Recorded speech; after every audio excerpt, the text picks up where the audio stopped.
Bible बताती है कि जब उसको मिस्र से इजराइलियों को छुड़ाना हुआ तो उसने अपने एक दास को चुना जिसका नाम था मूसा। उसने मूसा को भेजा और कहा कि जाओ। उसने मूसा को अपनी योग्यता दी, मूसा को अपनी सामर्थ्य दी। और जब मूसा मिस्र में जाता है तो वहां बड़े 10 आश्चर्य कर्मों को करता है। परमेश्वर उसके साथ रहकर करते हैं। और वहां पर बाइबल कहती है कि परमेश्वर ने मूसा की महिमा को बढ़ा दिया।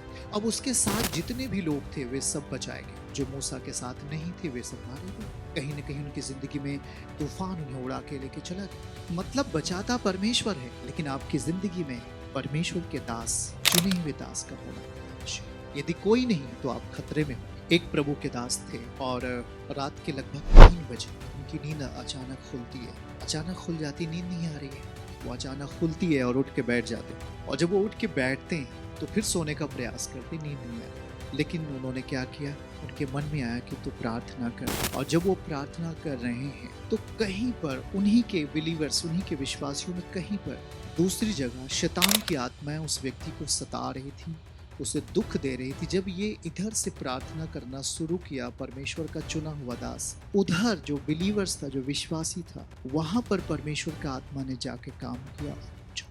बाद में ये चीजें कन्फर्म होती हैं कि इस टाइम में मैं चंगा हो गया, मैं बहुत दुख में था, मैं बहुत पीड़ा में था और इसी समय मुझे छुटकारा मिल गया। तो परमेश्वर इस बात के लिए भी तैयार कर रहा होता है अपने लोगों को। तो आज आपको भी अनुशासित होना है भाई बहन। यदि आप एक विश्वासी हैं, यदि आप खुदा के दास हैं, तो आपको अनुशासन में जीने चाहिए। आपको परमेश्वर के साथ चलना चाहिए। आपको खुदा की उपस्थिति में जीने की जरूरत है और परमेश्वर के दास की बातों को सुनकर आगे बढ़ना चाहिए। मैं कह रहा हूँ हर घड़ी आपकी जिंदगी में लाभ के रूप में बदल जाए। आपकी जिंदगी का हर एक टूटा हुआ रास्ता सही हो जाए, क्योंकि परमेश्वर आपको छोड़ा।